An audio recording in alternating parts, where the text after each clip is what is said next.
Ya, peluang tetap ada Indonesia lawan Korea Selatan. Semoga bisa hasilnya maksimal. Ini ekspektasi masyarakat Indonesia kan makin tinggi nih. Dulu kan katanya lolos aja dulu ke Piala Asia, udah hebat ya STY. Lolos. Masuk grup 4 tim. Main pertama kalah sama Qatar dikerjain. Wah, ini berat nih. Ketemu Australia menang 1-0. Lawan Jordan menang. Wah, lolos grup. Wah, alhamdulillah. Jadi makin tinggi ekspektasinya, harapan. Tapi mudah-mudahan Indonesia Korea mudah-mudahan optimis sih. Kok gue bisa udah menang lah 1-0 gitu. Walaupun mudah-mudahan tidak anti klimaks ya. Makin kesini kan permainan makin meningkat, grafiknya makin bagus. Tapi umpamanya pun sampai kalah, gue pribadi udah puas. Karena mainnya udah bagus banget.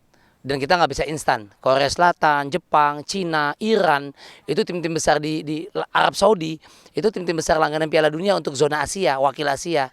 Kita sama Vietnam lolos aja dari Asia Tenggara masuk sini udah syukur. Thailand, Malaysia, Singapura udah angkat koper. Jadi artinya progres itu ada, peringkat FIFA juga bagus dari 100 sekian jadi menjadi sekian, itu kan udah peningkatan gitu. Di timnas U23 nih ngejagoin siapa nih bang? Saya dari pertama ngelihat ya Witan cukup bagus, Marcelino bagus, tapi saya pribadi senang sekali gaya mainnya Ivar Jerner.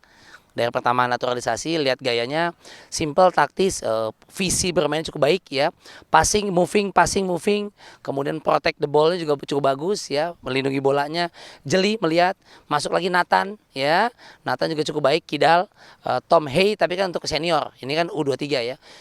Kapan memang kita dilihat jebolan, nggak melulu. Saya orang bukan yang silo lihat Eropa, nggak. SSB Eropa bahwa mereka lebih matang, lebih kebentuk boleh. Kita juga punya SSB, tapi memang kelihatan ya bentukan. Jadi nggak berlama dengan bola, bola yang jalan. Kita kan masih beberapa ngegoreng terus. Kita bukan Messi gitu. Ada satu poin beda, yang overconfident sama yang confident saja beda. Kadang-kadang suka mati hal-hal yang mendasar, salah umpan, salah passing. Dengan masuknya naturalisasi beberapa ini bisa satu motivasi untuk pemain lokal, pasti. Yang kedua transfer ilmu. Kan itu bisa kelihatan bagaimana terima lapangan di sana kan nggak ada yang jelek ya. Kalau sampai passingnya masih keriting, jangan salahin lapangan atau sepatunya tuh. Kitanya aja yang udah on. Lapangan kan artinya kan ada yang salah. Basicnya apa waktu dasarnya ya bagus lah. Ivar Jenner, Hubner itu kan transisi semuanya. Sturridge cukup membuka ruang walaupun keran golnya belum banyak ya. Malah Marcelino yang cespleng, malah Witan yang tokcer gitu ya. Tapi pemain bagus itu nggak melulu menurut gue ya, apalagi di depan striker. Patokannya memang cetak gol. Tapi ketika dia bagus buka ruang, ngasih peluang yang lain akhirnya cetak gol, itu juga top banget. Benzema termasuk itu dari Perancis waktu di Madrid. Nggak melulu harus top skor, tapi ngasih peluang buat yang lain. Itu dia. Tapi bang, mungkin melihat permainan dari timnas kita nih yang bisa mengalahkan Australia dan juga Jordan. Jordania, mungkin seperti apa sih bang? Makin meningkat. Ketika lawan Qatar pun juga cukup baik. Itu latihan mental tuh. Latihan mental karena dikerjain wasit ya. Lawan Qatar tapi nggak hebat tuh. Gua nggak tahu apa yang diberikan motivasi oleh Sintayong ataupun ketua umum misalnya Pak Erick Thohir di kamar ganti. Karena oke, ini lupakan, kita memang kalah sama Qatar, kita protes sudah, tapi apapun itu tidak merubah hasil 0-2 kita dikerjain Qatar. Terbukti ketika lawan Australia mainnya normal banget. Bahkan ada jadi menang 1-0 ya. Walaupun ball position agak-agak ketinggalan juga. Kemudian ketika lawan Jordania itu menggila banget. Gue prediksi sama teman-teman kalaupun menang 1-0, draw aja udah bagus lawan Jordania. Karena Jordania cukup bagus mainnya dan kita draw udah lolos. Menang. Menangnya nggak kaleng-kaleng 4-1. Buset. Gue bilang apa dikasih, apa gimana, apa bonusnya gede gitu. Tapi apapun itu salut makin meningkat, makanya gue bilang grafiknya. Piala Dunia kemarin juga di Qatar, ingat Argentina juara dunia pertama kali main dihajar kalau salah 2-0 apa 1-0 sama Arab Saudi. Semenjak itu Argentina nggak pernah kalah di grup terus sampai dia juara Argentina. Mudah-mudahan Indonesia begitu. Gue nggak berharap juara lah. Udah sampai per 8 udah top banget. Syukur-syukur per 4 final. Syukur. Tapi bang, mungkin peluang timnas kedepannya bisa selevel nggak sih dengan Jepang, Korea, atau Australia? Peluang timnas ke depan ya bisa selevel, bisa jadi ya. Ini tinggal berkesinambungan atau tidak ya. Pelatih kan kita gampang banget gonta-ganti pelatih nih. Asal 2-3 pertandingan cocok pecat, 5-6 pertandingan pecat. Pep Guardiola aja pertama kali nangani Manchester City berdarah-darah. Artinya memang butuh adaptasi, lihat karakter pemain, belanja pemain lagi. Kan banyak kayak begitu bentukannya, belum transisi dari junior nanti siap-siap untuk ke senior seperti apa. Ya mudah-mudahan kita bisa jadi negara yang hebat di dunia sepak bola. Nah, Sintayong sendiri kan nantinya bakalan ketemu sama Korsel nih. Ya, Nah, gimana nih bang? ya bisa Sintayong sudah menyatakan profesionalismenya, dia tahu banget pasti jeroan dalamnya bola di Korsel pun temennya itu dia memang pelatih dari Korea Selatan memang sangat mewaspadai, gokil ya bolanya Indonesia bisa begini canggih gitu kan. Mereka mengakui dan Sintayong juga bertekad ya gue profesional kali, gue lagi pegang merah putih seperti waktu dia nanganin negaranya mengalahkan Jerman di Piala Dunia gitu. Siapa yang dukung Korea dulu ketemu Jerman, raksasa sepak bola dunia. Jerman angkat koper. Mungkin kalau di Asia Korea raksasa. Di Asia, Korea Selatan, Jepang, Iran. Kali aja Indonesia bisa mulangin ini udah babak knockout nih. Kalau mulangin Korea gue nggak tahu nasib Sintayong pas pulang ke negaranya gimana ya. Kita nggak tahu. Lucu-lucuannya kan begitu ya. Apakah jadi besok Sintayong dikasih warga negara kehormatan Indonesia? Bisa jadi gitu. Ya tapi itulah olahraga profesionalisme. Tapi ini jadi keuntungan atau kerugian nggak sih kalau misalkan dilihat untuk Sintayong sendiri Waduh, keuntungan atau kerugian untuk Sintayong? buat Indonesia? Kalau buat Indonesia ya keuntungan ya kalau kita dapat Sintayong. Ingat, pertama kali pergantian pelatih dulu ke Sintayong, siapa yang aduh nyinyirnya banyak banget. Saya pribadi no comment. Karena nggak tahu sebelumnya kita tahu Luis Milla. Luis Milla legend Spanyol. Megang timnya gede. Nih Sintayong siapa nih lagi? Baru prestasi sedikit aja iklan kopi tuh. Bentar lagi sosis. Biasanya begitu Indonesia. Tapi artis di tengah jalan seiring waktu step by step, wih tangannya dingin juga nih. Walaupun gelar malah kemarin SEA Games Indra Safri ngasih gelar. SEA Games udah 30 tahun nggak emas medali sepak bola. Tapi Sintayong membawa lebih tinggi ke Asia. Belum betul amal gelar. Tapi progresnya emang kelihatan sih. Sangat kita mau akui suka nggak suka. Mau benci apa nggak benci. Banyak di sini nyinyir. Oh naturalisasi, oh tidak, oh yes, oh no. Setuju nggak? Tapi peringkat FIFA naik. Itu aja acuannya. Ketika kita lihat ada progres naik. Ya itu berarti ada peningkatan. Main bola ini Indonesia nih main kayak begini kadang-kadang kita nggak percaya gitu.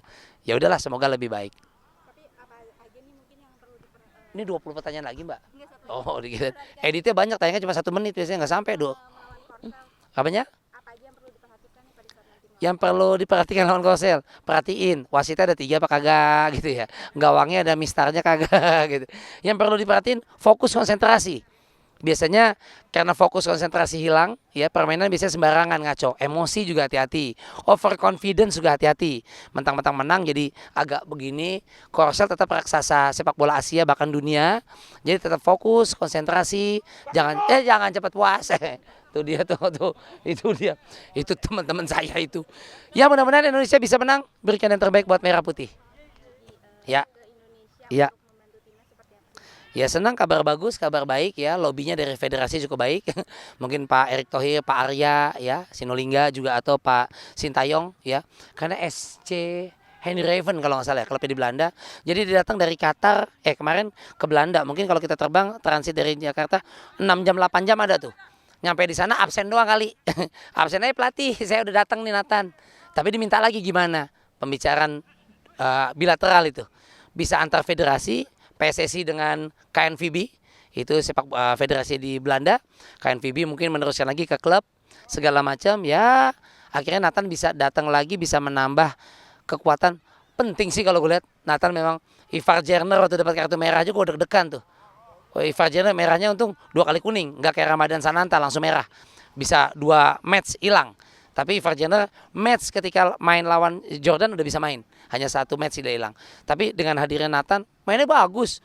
Pas lihat keren nih Nathan Kidal ya. Dia main kiri, passing-passingnya, visinya. Anak-anak bola bisa lihat lah. Bagaimana pergerakan yang melindungi tik-tak 1-2-nya cukup bagus. Selain Marcelino ya, pemain lokal yang kayaknya cukup menonjol kayak Rido di belakang ya. Di belakang jadi pemain belakang, back Rido. Ada juga kalau di belakang gawang Rido Sleng. Rido Roma juga di belakang gawang nyanyi. Jadi pendukung gitu ya. Sama-sama Rido. Mudah-mudahan dengan kehadiran Nathan nggak capek ya. Mudah-mudahan nggak jet lag Nathan karena ini malam kan main lagi. Yang lebih capek kan kemarin Hubner, Justin Hubner.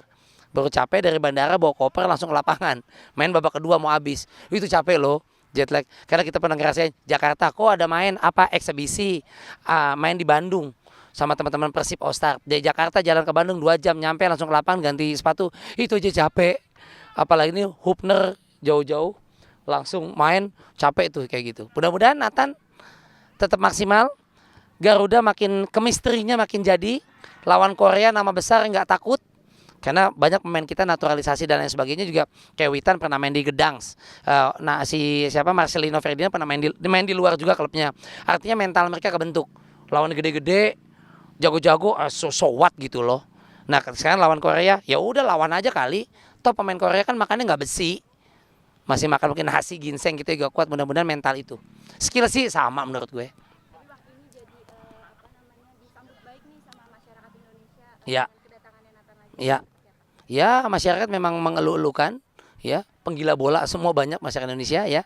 Mudah-mudahan sekali lagi Nathan dan tim bisa memberikan yang terbaik. Tapi ingat juga buat masyarakat juga jangan ngebebanin banget. Menurut gue pribadi udah sejauh ini lolos ke 8 besar udah gokil. Ini kan pertama kali ya. Jangan kita tuh kadang-kadang kalau perlu Piala Asia, kalau perlu juara dunia. Lu gile kali Argentina untuk begini aja juara dunia berdarah-darah. Tetap Asia kekuatannya tetap Korea Selatan, Jepang, ya Iran udah lama. Kalau kita bisa menembus, oh apresiasi. Cuman sejauh ini pun kita mesti tetap apresiasi Garuda Muda, udah maksimal. Kita lihat kok mainnya emang bagus. Jadi kalaupun amit-amit cabang bayi sih, kalau sampai kalah, gue pribadi udah puas. Udah mainnya bagus dan masih kalah, ya karena lawannya memang lebih bagus. Udah lebih settle lah. Kadang-kadang ya gimana nggak kalah mainnya jelek begitu, kesel kita. Ini mainnya udah cukup baik. Cuman jangan dibebankan harus menang wajib. Bakaran jenggot tuh ntar. Si Struik ya, Struik jadi stroke tuh ntar. Witan itu. Lepas aja teman-teman, percayakan sama Sintayong ya. Semoga hasil yang terbaik untuk Garuda Muda. Thank you.